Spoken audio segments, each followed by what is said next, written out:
Are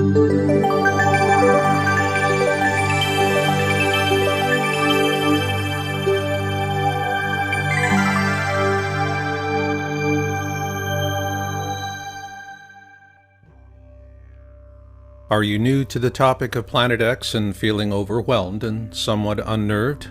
And while you may reject the concept, you have a sense of an internal knowing that propels you forward. So you try to become informed, but sorting through alarmist headlines, fear-charged rhetoric, and dubious content is dispiriting. Consequently, you're not sure what to believe. And if you sense that this is not a coincidence, you're absolutely right. Nonetheless, some of you lay awake at night, staring at the ceiling, reluctant to fall asleep, only to have that god-awful dream once again. You know the one. It's real, it's vivid, and so troubling you dread falling asleep. Or was it just as simple as asking yourself, what exactly am I looking at, only to have the question rip the blinders off your head and you no longer enjoy the bliss of ignorance? No matter how you got to this point, it's an unsettling place to be. And what you want and need now is peace of mind. The first step to achieving that is to understand exactly what we're up against. This is because most of us instinctively understand that long after the beans, bullets, and bunkers have played out, the good folks who make it to the backside when we see those beautiful blue skies again will need something more to keep them going. That's why surviving what is to come is not about preparing against what you fear. Rather, it is preparing for what you love. Because holding on to each other is far more important than holding on to things.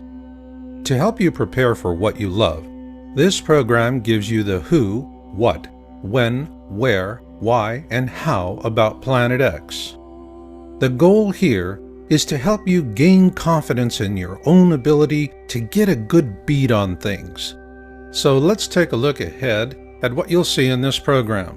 For starters, we'll look at all the different names used for Planet X and what the term actually means. Then we'll take on the debunker rant that Planet X is an internet hoax, with a first-of-its-kind, broad-brush, chronological view of Planet X history from 1781 to the present. This is because the only truth that matters is the truth that you put inside yourself, in your own time and in your own way. Follow this path to knowledge, and you will find the sense of self you need to survive the years ahead with love and hope for the future. So let's get started.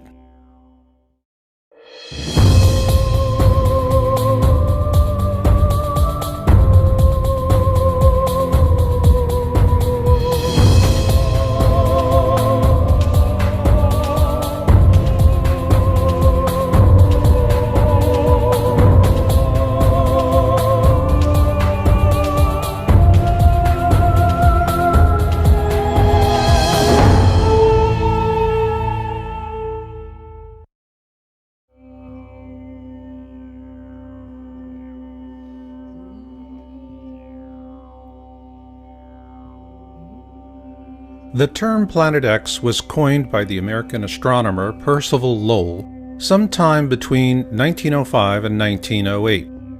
It describes an unobserved planet that perturbs the orbit of a known planet. A perturbation is a deviation in a planet's orbit, and the Planet X we're searching for is Neptune's perturber, which, like Neptune, orbits our Sun. For this reason, Planet X is described in ancient wisdom texts and folklore from around the world as Marduk, Frightener, Destroyer, Hercubolus, Nibiru, and more.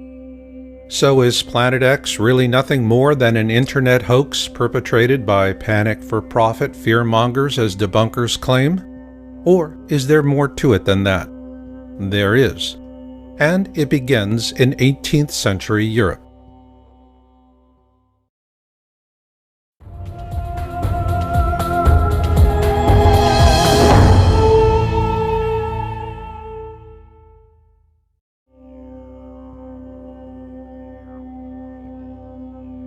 On March 13, 1781, William Herschel discovered Uranus, making it the first planet to be discovered with a telescope.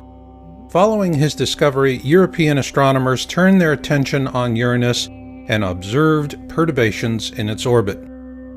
This discovery would eventually launch the search for Planet X.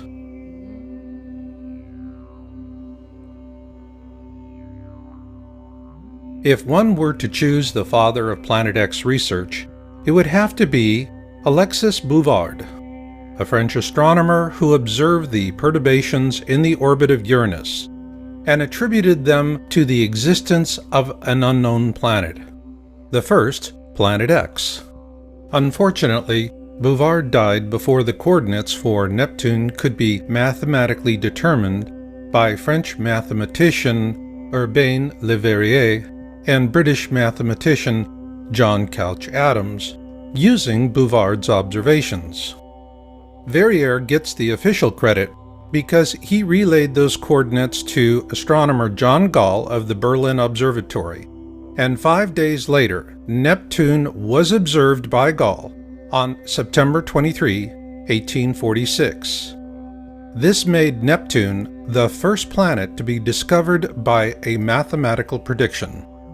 So Neptune was also the first Planet X to be discovered. But subsequent calculations based on the orbits of Uranus and Neptune indicated the presence of yet another Planet X, well beyond the orbit of Neptune, and so the search resumed. Not in Europe, but in America.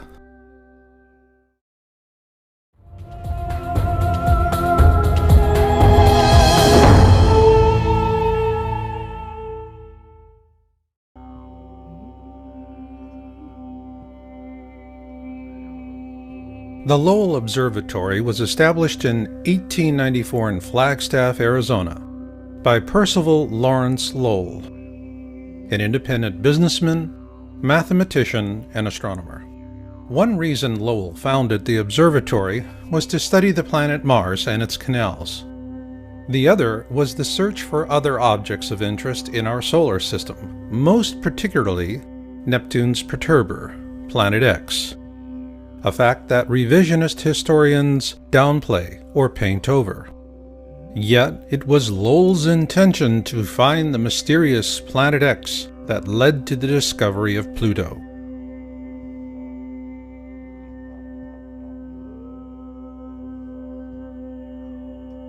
In 1929, 14 years after Lowell's death, a young astronomer by the name of Clyde W. Tombaugh was retained by the Lowell Observatory to carry on the search for Planet X. And on February 18, 1930, he discovered Pluto. At the time, astronomers believed he had found Planet X, Neptune's perturber. Consequently, the topic of Planet X languished for some time after Tombaugh's discovery. However, after the discovery of Pluto's moon Charon in 1978, it was determined that Pluto lacked the mass to be Neptune's perturber, as it is only about 60% the size of our own moon. So with that, the search for Planet X was once again afoot. It's also interesting to note that Pluto was later demoted to the status of a dwarf planet in 2006 by the International Astronomical Union.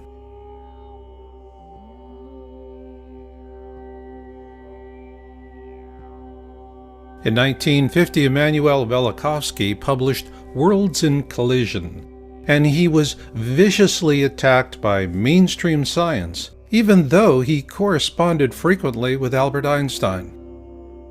What generated this medieval response from modern science is that Velikovsky used ancient accounts to question the Darwinian notion of evolution with evidence of periodic cataclysms caused by large objects flying through the core of our solar system.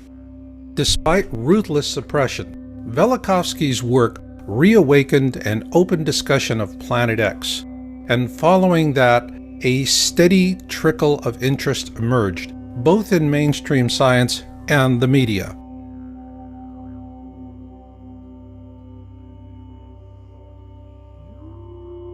On March 3, 1972, NASA launched the Pioneer 10 spacecraft to explore the outer planets. However, according to government whistleblowers, the real purpose was to find Planet X, or at least to help narrow down the search field. An interesting aspect of Pioneer 10 is that it also carried a small gold anodized aluminum plaque designed by astronomer Carl Sagan, should the spacecraft be found by extraterrestrials. At present, communication with the Pioneer 10 spacecraft is no longer possible.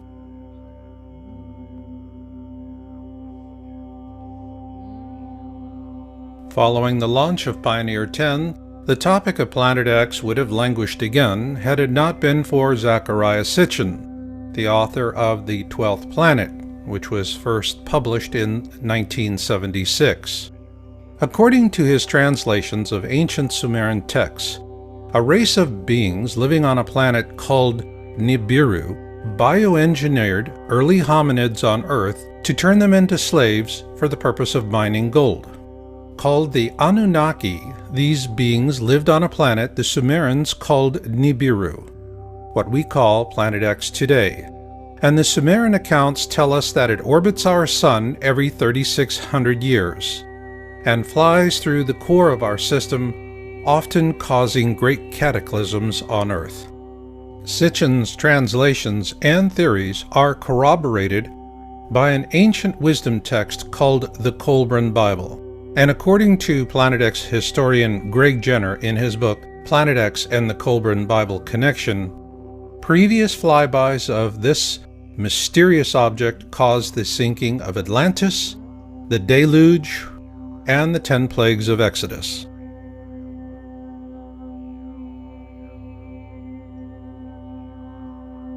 Although Sitchin was continuously mocked and attacked by fundamentalists, our government took his work seriously, and on January 25, 1983, NASA launched the Infrared Astronomical Satellite, IRAS. Its mission was to map the sky using infrared.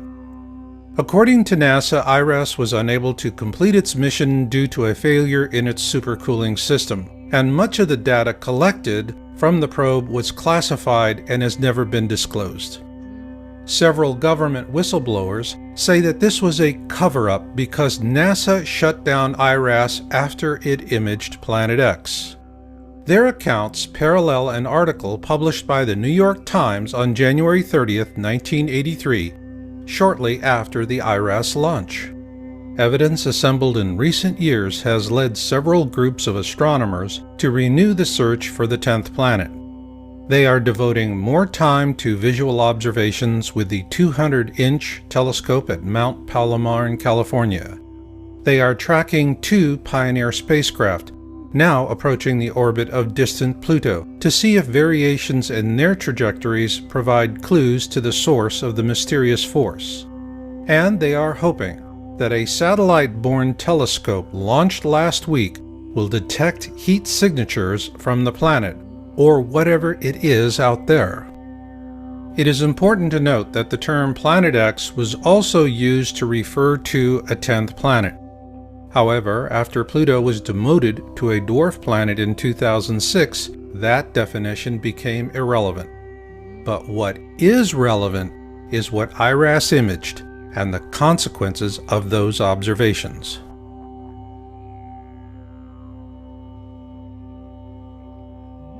In a Victoria Advocate article published on June 14, 1988, NASA astronomer Dr. John D. Anderson was quoted as saying that telemetry from the Pioneer 10 spacecraft indicated the existence of Planet X. Also note that this article was sourced from Google News and was featured in Yowza.com's March 2012 article titled "The Planet X Cover-Up in the Mainstream Media." Following publication of our article, the entire June 14, 1988 edition was deleted from the Google News site. However, a complete copy is available for Yowza.com subscribers.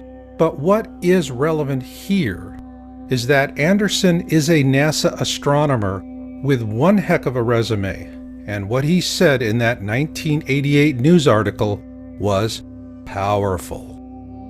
In that article, he said, "We have a 90 to 99% confidence that Uranus and Neptune are being disturbed, and by one candidate for that is a single Planet X."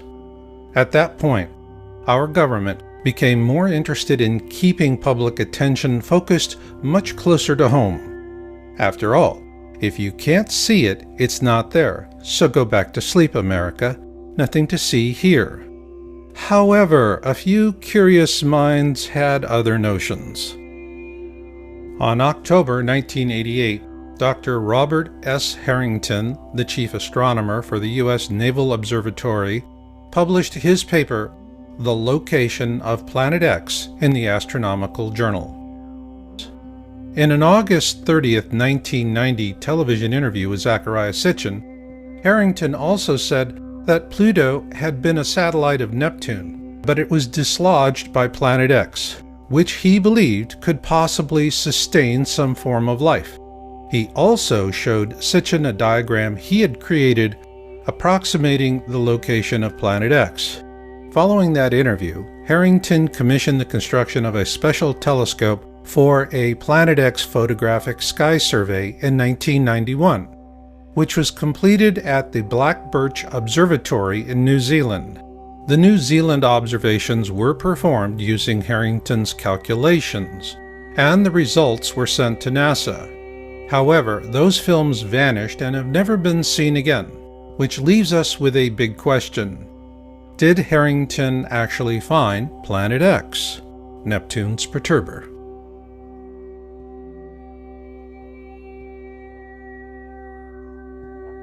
In 1992, Sitchin produced a documentary titled "Are We Alone in the Universe?" At the end of that film, Sitchin quotes a NASA press release from that same year. Unexplained deviations in the orbits of Uranus and Neptune point to a large outer body system of 4 to 8 Earth masses on a highly tilted orbit 7 billion miles from the Sun.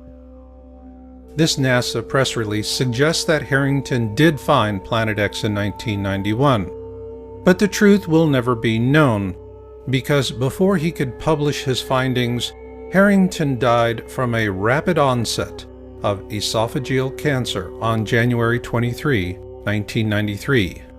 With his New Zealand findings suppressed and having died before he could publish his findings, many believe he was assassinated.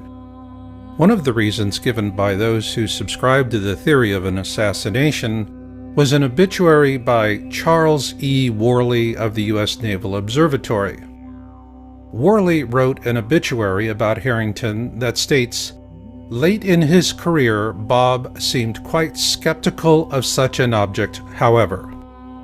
It is important to note that no other sources have come forward to corroborate Worley's claim. Consequently, Harrington's mysterious death was a shot out of the dark that quickly silenced the Planet X topic, both with the mainstream media and science community alike. In a very real sense, it was a veiled threat. Tamper with this at the risk of your own career, or perhaps even your life. In this regard, Worley's obituary was highly effective. This is for sure. Nonetheless, there is a curious question. Harrington built a custom telescope for a U.S. Naval Observatory station in New Zealand. The mission was simple: to find Planet X. So then, did they? Who knows? Because until NASA decides to declassify Harrington's observations, all we can say is that where there is smoke, there is fire. Meanwhile, we're not helpless either, and you'll see why later on in this program. But for now, if you are beginning to feel that the time has come to begin your own planning and preparation for whatever may come, then know this: when the worst of it hits, it will not be brief. This will not be weeks or months. Rather, we're looking at several years, perhaps longer than a decade. What this means is that your supplies, no matter how much you have on hand, is nothing more than a buffer. It buys you some time to work something else out. To optimize that opportunity of time, gather knowledge now, because after things run out, knowledge will help you to endure. And now, I'd like to share some of this very knowledge with you. It's something I've put a lot of work and love into because I know it will help people to make it to the backside. And that is what I'm all about. For those in preparation and planning, healthcare is always a problematic area because it is focused on the pills, potions, and supplements preppers set aside to help get themselves through a cataclysm. And it is problematic because all things physical play out. So a practical solution is what we call transition planning. So is this a December 21, 2012 solution? No. In our last video, Planet X System Observations and Orbital Path Analysis, we addressed December 21, 2012 as an awareness event. It was media-driven and it was successful in creating awareness, so on that regard, mission accomplished. Now, transition is the mission. Simply put, surviving the worst of times begins with surviving the best of times. So in this program, we want to introduce the core concept of transition planning. It is a 4-stage survival resource rating system. Stage 1 is cataclysm awareness. This is when the mainstream media begins to seriously report the news to the public at large, and panic buying ensues. If you're not prepared by this time, be ready for long lines and short supplies at the store. Stage 2 is cataclysm events. Simply put, the first to fall will most likely be the last to know. But planning and luck will also play equal roles. While planning and preparation is not a guarantee that you and your loved ones will survive these events, it will, however, dramatically increase your odds of survival. And with repeated events, expect all or part of your survival stores or caches to be exhausted, lost, or stolen. Stage 3 is post-event. Those who survive the cataclysm event will search for survivors and pull together into small, self-organized groups. While most preppers set aside enough for themselves and their loved ones, as a member of a larger survival group, you'll also share with them as well. This is when the bulk of your physical supplies will be used up. Stage 4 is the backside.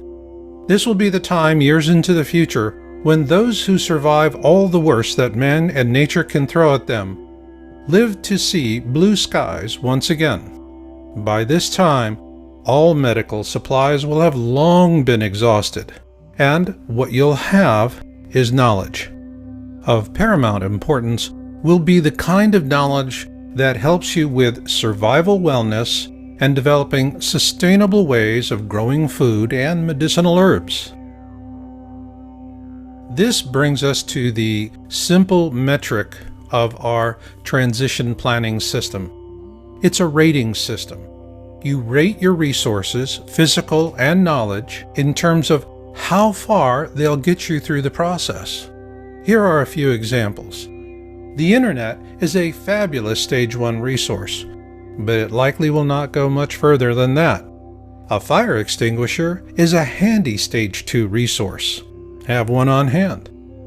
And off-road bicycles will be an ideal Stage 3 resource for getting around when there's not much left in the way of roads. And long after the internet, fire extinguishers and off-road bicycles have rusted away, knowledge will continue to endure, especially survival knowledge like Danjon breathing. Danjon breathing was created by Korean ruling elites back in the early days of acupuncture. These people were not worried about dying from hunger or thirst. Rather, they lived in fear of catching a cold, hence the old expression, "Don't catch your death of cold." And to explain how it works is Danjan Breathing for Wellness co-developer, Master Roar Shepard. You want to have a tool that's been used for thousands of years to deal with these kind of situations. Danjan Breathing is easy to learn, quickly oxidizes the body, lets go of carbon dioxide waste, and lowers the calorie demand of the body. More oxidation in the body, less influence from communicable diseases. Now that's important. The complete Danjan Breathing for Wellness system from feelbetteronyourown.com includes a full-color symptoms handbook and 6 exercise and reference DVDs. This course was developed by preppers, for preppers, and the symptoms handbook is the core of the system. It offers quick access to poses for a wide range of symptoms and complaints. And it's designed to help volunteer trainers pass along these simple techniques to others. Each pose is cross-referenced by skill level, symptom, and personal goals. Organized into 3 levels, low impact, universal, and high impact, the 57 core poses offered in the Feel Better on Your Own system represent those used by Korean elites for centuries. They are simple, practical, and highly effective. To learn more, visit feelbetteronyourown.com today and view our free instruction videos.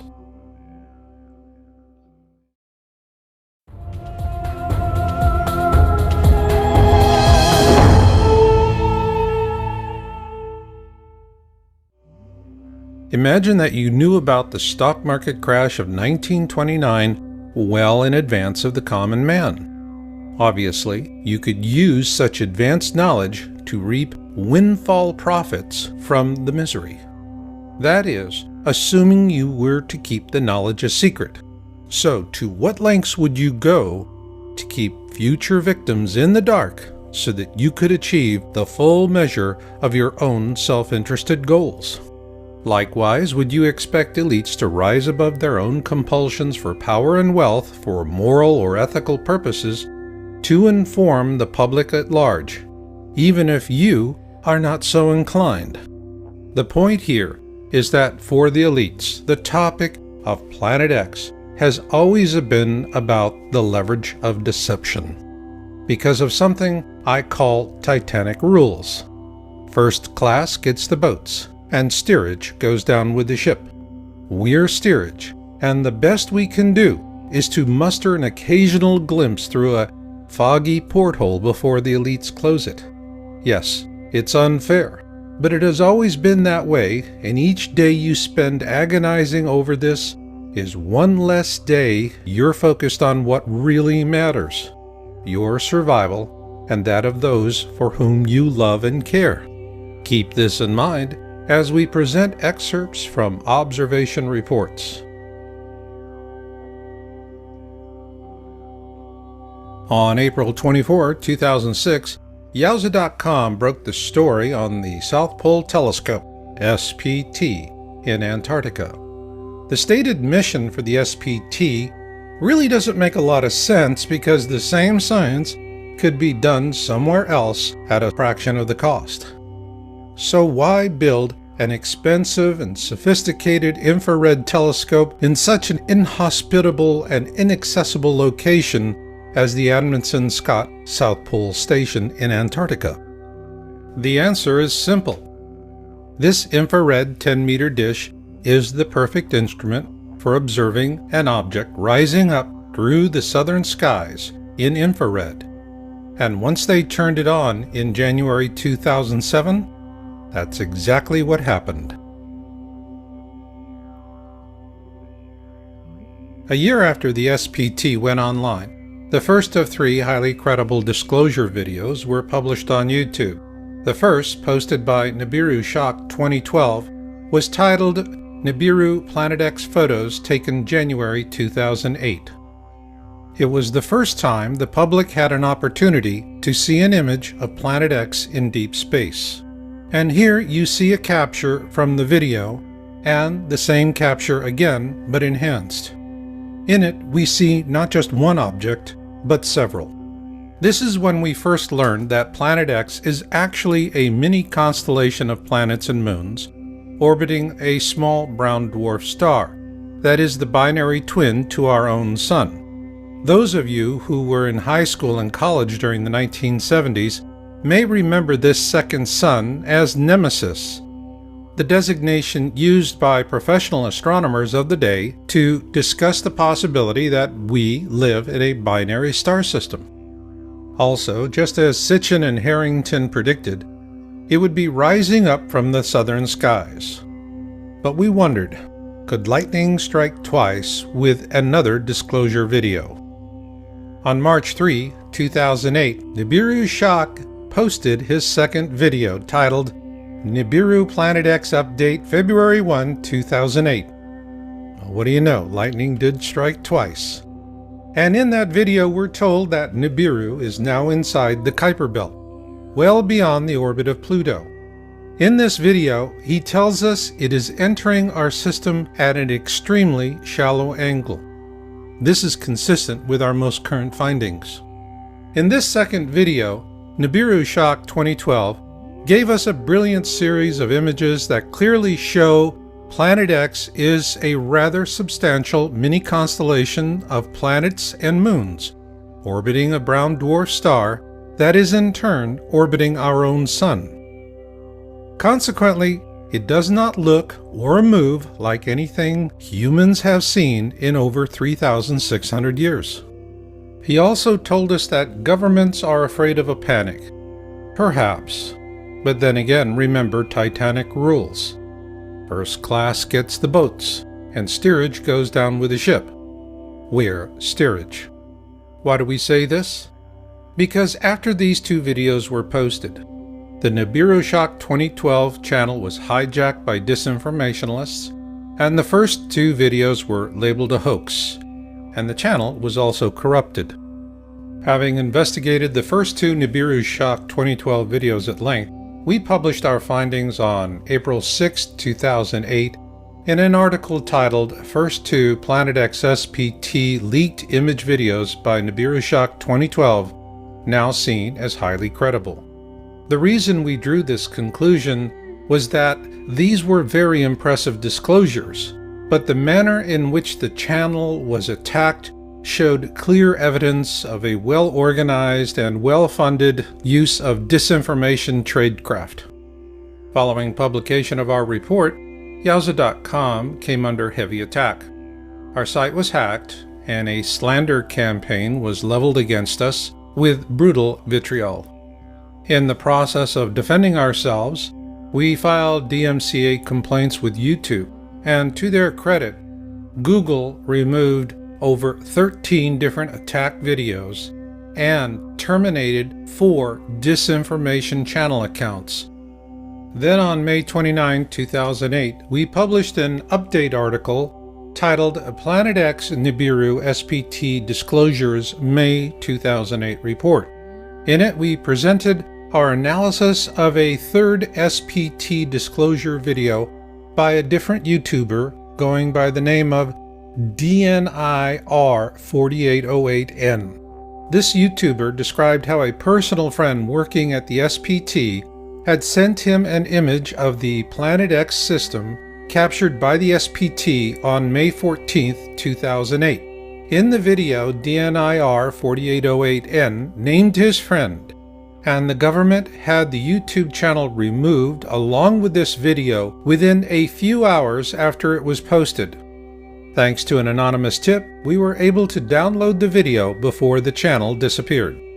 The video was authentic, but the manner in which the channel was taken down was clear proof of further government suppression.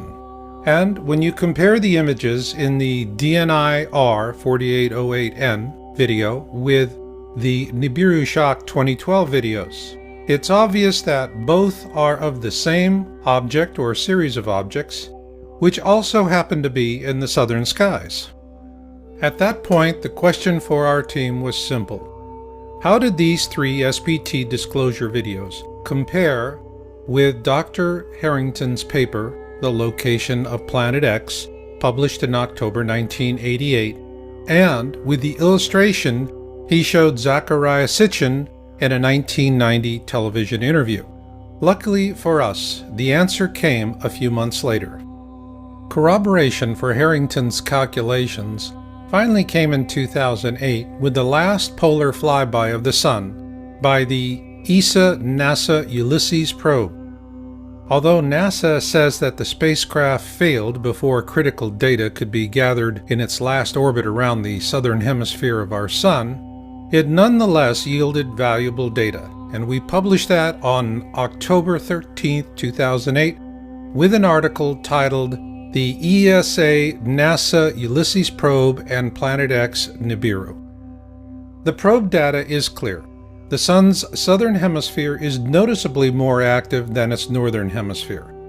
Also of interest is where the peak solar winds originate and the direction in which they're pointed.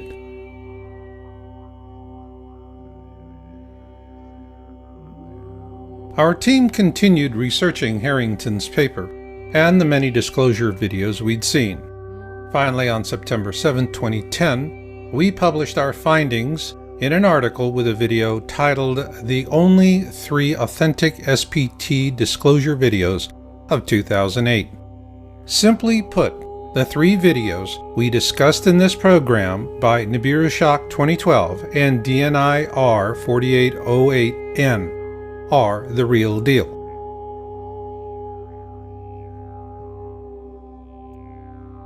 What wasn't a real deal as predictions go was Comet Elenin, and we first raised that question in an article we published on May 15, 2011, titled, Is Comet Elenin a Decoy? After a lot of speculation, the result here is that sometimes a comet is just a comet. However, Comet Elenin was a ripe opportunity for organized distraction. Consequently, it was portrayed as Planet X, the nemesis dark star astronomers debated in the 70s, the Star of Bethlehem to herald the Second Coming, and an alien mothership under intelligent control. As it turns out, the only thing under intelligent control was the disinformation. So the next time you see a stampede in progress, you might want to keep this in mind. On July 30, 2012, a YouTube channel of anonymous amateur astronomers, the 00 Skyview, posted a video titled, What Begins in Aquarius Ends in Aquarius. One of the first things we noticed was that this group of folks were showing us their instrumentation. Now that was something new. Then they showed us where they found their object of interest, 4 degrees below the ecliptic. Plus, like the SPT disclosure videos, this group is showing us images of a mini constellation with a large object in the center and a cluster of satellites in orbit around it. But what really got our attention was that they were observing a red iron dust cloud, the hallmark signature of a brown dwarf star. Then on November 1, 2012, the 00 Skyview team upped the ante with a video titled Lifting the Veil. Right out the gate, they predicted a greatest eastern elongation flyby approaching from the southern skies. Not a good thing. In astronomy, a greatest eastern elongation describes an object that passes us on our side of the Sun to the left of us and inside our own orbit. In this case, this object is also rising up from our southern skies. And it's interesting to compare the ESA-NASA Ulysses probe data with the 00 Skyview flyby prediction. They then presented an orbit for their object of interest, which also happens to resemble the orbit Dr. Robert S. Harrington showed in August 30th, 1990, during a television interview with Zecharia Sitchin. Next, the 00 Skyview team presented a series of color-shifted variations and a wide field view. However, their last image is of a mini constellation in Aquarius, and it is similar to the mini constellation in the January 2008 disclosure video by Nibiru Shock 2012 titled Nibiru Planet X Photos taken January 2008. So were they seeing the same thing? Well, we must wait and watch because this mini constellation moves through the sky like nothing we've ever seen before. However, what we can say is that when it does appear for all to see, it will appear suddenly. And given the observations for 2013 you're about to see, the need to plan and prepare for whatever may come is more important than ever before. But first, we want to acknowledge you ladies out there who've taken an interest in Planet X. When we published our first article in January 2002 on Planet X, women represented a 12% audience share. But in 2013, your ranks have grown to nearly 3 times that. And we want to thank you intrepid ladies out there because, well, the topic of Planet X is no longer a boys' club. With this in mind, I want to share helpful survival knowledge about dealing with a very ancient curse, both today and long after your medical kit is empty. Every self-healing energy art is about drawing energy and oxygen into the body. But only Danjun breathing focuses on an area of the body women know as the womb, below the belly button and above the pelvis. It is why Danjun breathing is so effective in helping to relieve the symptoms of menopause and PMS, as Master Roar Shepherd explains. We energize that area, we heal that area, we bring oxygen right into that area. More oxygen, more healing, less pain. This is the most valuable tool for you.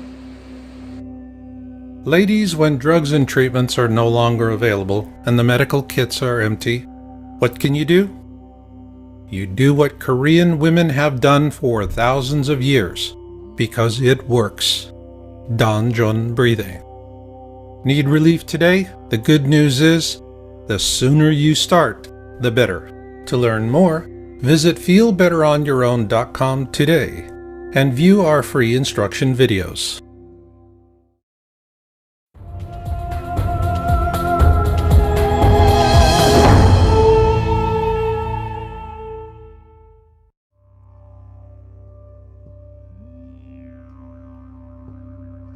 At the beginning of January 2013, Yowza.com researchers began tracking an uncatalogued object using the Vulcan feed camera from the Turrialba volcano in Costa Rica. I dubbed the object Bluebonnet. With these observations, we began to see a pattern forming in terms of Planet X being a mini-constellation instead of a single object. Though Bluebonnet is clearly not a brown dwarf companion to our own sun, its movement through the sky does raise the possibility that it could be a far-flung orbital of a second sun.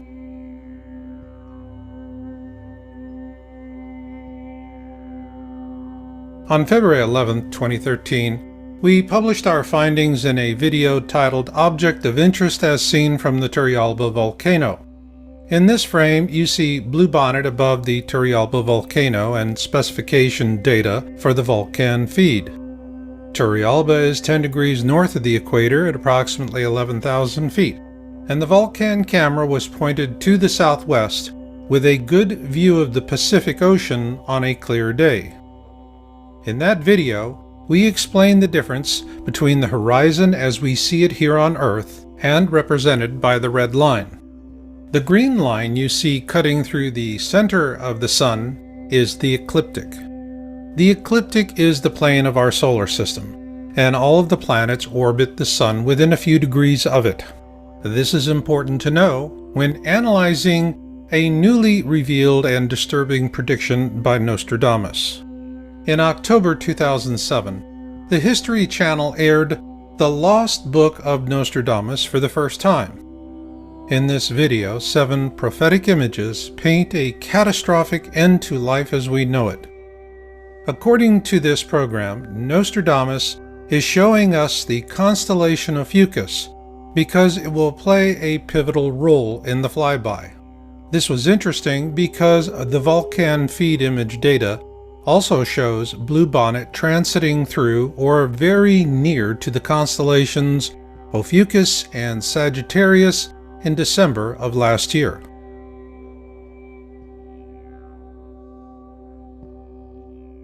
Then on April 20th, 2013, we released an update video titled Blue Kachina and its Moon for our Turrialba object of interest. In doing our research, we began developing a new technique to analyze the imaging capabilities of the Vulcan feed camera at Turrialba. We initially used this technique in a rather limited way, but it later evolved into a powerful image analysis method. Also noted in this update was a video released by the 00 Skyview team on March 23, 2013 titled The 5 Uploaded Images from the Dance of the Stars video. In that video, they provided a chart that gave us an interesting possibility for potential orbitals in the vicinity of Ophiuchus. Following months of observations and capturing hundreds of images to our database, we were able to plot a rough orbit for Bluebonnet, which we determined to be an outermost orbital of the Planet X system brown dwarf companion to our own Sun. Ergo, Bluebonnet does not orbit our Sun, but rather something else that does. We also looked at the predictions of remote viewer Major Ed Dames about these times and what the Colburn Bible tells us to expect. The first passage of Manuscripts 3:4 begins with, "When blood drops upon the earth, the destroyer will appear, and mountains will open up and belch forth fire and ashes." This is a key passage, so let's take a moment to study it. When blood drops upon the earth refers to the iron dust cloud surrounding the Planet X system. The destroyer will appear. What this tells us is that the iron dust cloud precedes the arrival of the destroyer, which in this case is Planet X, the ancient Hebrew and Egyptian description for this mini constellation. And the rest just doesn't get any better.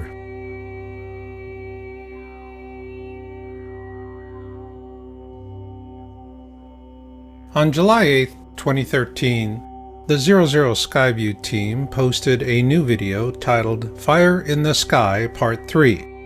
The term KBO stands for Kuiper Belt Object, which is a classification for Planet X. Potential orbitals refers to the planets and moons in orbit around the KBO. And here they finally ask the question, is this our binary star? The reason they posted that question to the viewer is because they've observed a large nucleus for the KBO.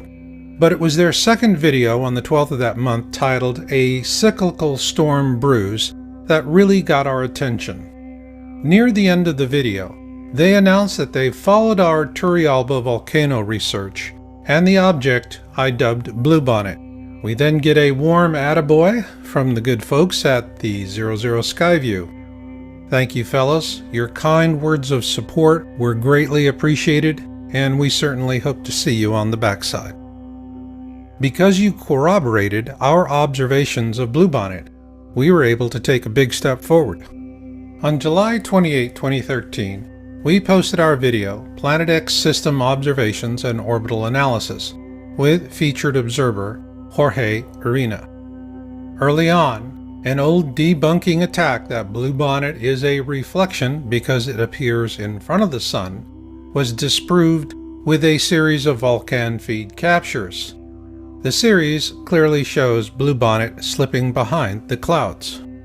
Also, the image analysis method we first introduced to our viewers in April was formalized and presented in detail. We call it Camera Sensor Illumination, CSI.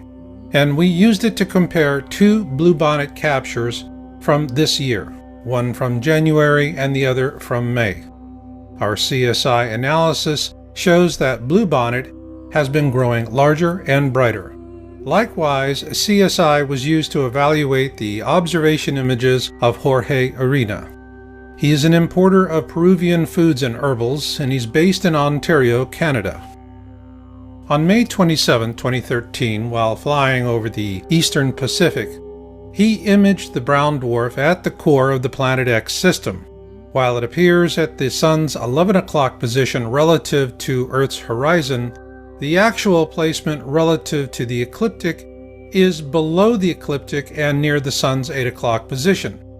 Also note that the Vulcan feed in Costa Rica is pointed towards the southwest at an elevation of approximately 11,000 feet, and that when Jorge took his picture, he was at 37,000 feet, and his camera was also pointed towards the southwest. And once again, we find an interesting connection between Jorge's observation and the 2008 ESA-NASA Ulysses probe data presented earlier. Using the data available on Bluebonnet plus Jorge's images, we were able to approximate the orbit of the Planet X mini-constellation through the core of our solar system. What this corroborates is the prediction of the 00 Skyview team that the Planet X flyby would happen on our side of the Sun in their November 1st, 2012 video titled Lifting the Veil. Further to that, in a September 2008 interview with Kerry Cassidy of Project Camelot, government whistleblower Bob Dean predicted the very same thing, that the Planet X flyby will occur when it is on our side of the Sun. And now, a moment of truth. Everything you've seen up to this point is intelligence. That is, a connected collection of fragments and shards of truth that happen to slip past years of suppression. But for those of you who insist on smoking gun proof, you're not going to believe anything until you've seen it yourself. That begs the question, what can you see today? What you can see are a lot of rocks coming our way.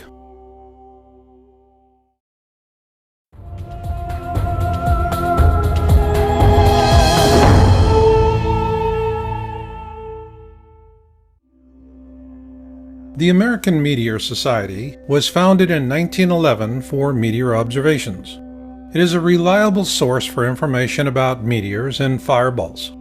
If you need to see things for yourself, visit www.amsmeteors.org and support the effort. But why would you want to do that? Because on February 15, 2013, NASA had all of us focused on the flyby of asteroid 2012 DA14. After weeks of media hype, the flyby turned out to be a rather boring non-event. Yet, on the very same day, the Chelyabinsk meteor airbursted over the southern Urals. It was the largest rock to hit our planet in over a century, and its detonation released the equivalent energy of over 20 Hiroshima bombs. It damaged over 7,000 buildings, and 500 people had to seek medical treatment for wounds. When pressed by the media for an explanation as to why NASA never saw it coming, they finally had to admit that they were blindsided by this meteor because it came out of the sun and that they do not have any telescopes pointed in that direction. Still the same, can you imagine the carnage that would have occurred had this meteor airbursted over a major American city with the equivalent energy of over 20 Hiroshima atomic bombs? The point here is that we can continue to argue about what is happening here on Earth in a way that keeps the consensus out of reach. But when it comes to meteors, there are no more frivolous debunker theories about natural variation, increased reporting, and, well, swamp gas. Just consequences. That is why visiting the American Meteor Society, the AMS, is something you can do today to see what's coming at us. To show you why, we're going to show what people are seeing and reporting from 2010 through October 2013 based on AMS observation reporting data. Next, you will see our statistical analysis for the following Fireball observation trends: the average number of reports per event, number of reports by classification, multi-state event observations, fragmentation observations, events with sound reports, and finally a comparative trend summary that ties it all together. So let's begin.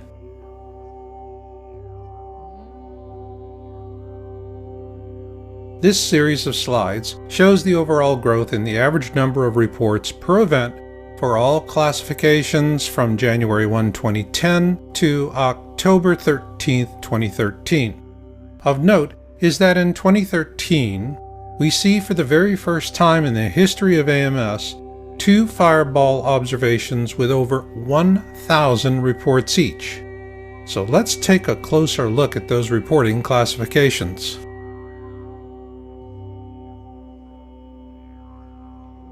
The AMS classifies meteor observations based on the number of reports per incident, where a mid-sized class event has 6 to 20 reports, a significant event has 21 to 50 reports, a large event has 51 to 100 reports, and a huge event has over 100 reports. So let's begin with a look at the mid-sized events. Here we see a pronounced jump from 2010 to 2011. Part of that jump can be attributed to the implementation of new reporting procedures by the AMS. Now let's add the number of significant reports with 21 to 50 observations each. Here we see a clear growth trend. Interestingly enough, there were no significant large events in 2010. But there were significant large events in 2011 and 2012, as well as a marked increase in 2013. In terms of huge events with over 100 reports, 2010 was barely noticeable. However, that picks up in 2011 and doubles in 2012, and then again in 2013. Given that we had 2 events with more than 1,000 observations in 2013, let's take a closer look at the uptick in huge events. Here we see the jump from 2011 to 2012 and then again to 2013 is stunning to say the least. Not only is the trend huge, so are the fireballs, or bolides as they are also called. So what's driving this trend? Multi-state observations.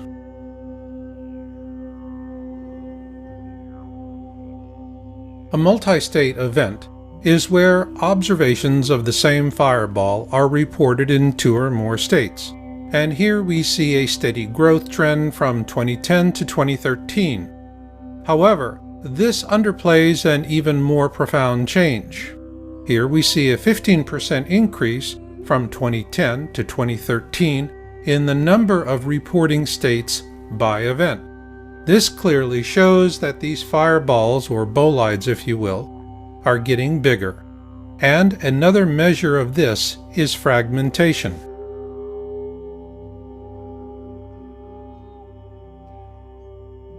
Fragmentation is a key indicator of size, and while angle of attack and velocity also play a factor, the rule of thumb is the larger the meteor, the more likely it is to fragment, or break apart if you will. From 2011 through 2013, the number of meteors large enough to fragment skyrocketed according to AMS reporting data. This should be of real concern to all of us, because this represents a 400% increase in just 3 years, and because there is a corresponding increase in sound as well.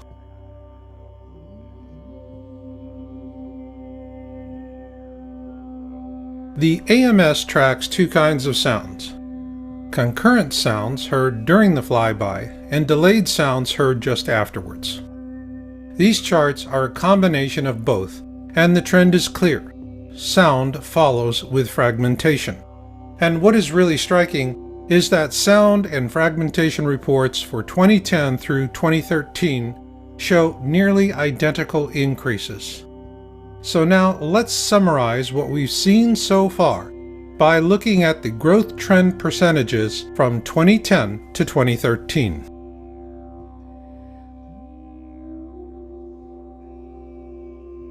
Now let's look at a big picture view of the AMS data based on the average number of observation reports per event, events with sound reports, fragmentation observations, and multi-state event observations. And what we see here, beginning with 2010, is a consistent growth trend by percentage from 2010 through to 2013. It is important to note that all of the data presented in this video is for the 2013 reporting period of January 1, 2013 to October 13, 2013, with 2.5 months yet to be reported. And for those of you who are still laboring with doubts about all of this, there is only one question you need to answer. What's throwing all these rocks at us? And what about those of you who no longer have any doubts about the need to plan and prepare for whatever may come? Do not plan against what you fear, but for what you love, because survival is not about holding on to things. It's about holding on to each other. For the Yowza.com and PlanetXTownHall.com research team, this is Marshall, and we'll catch you on the backside.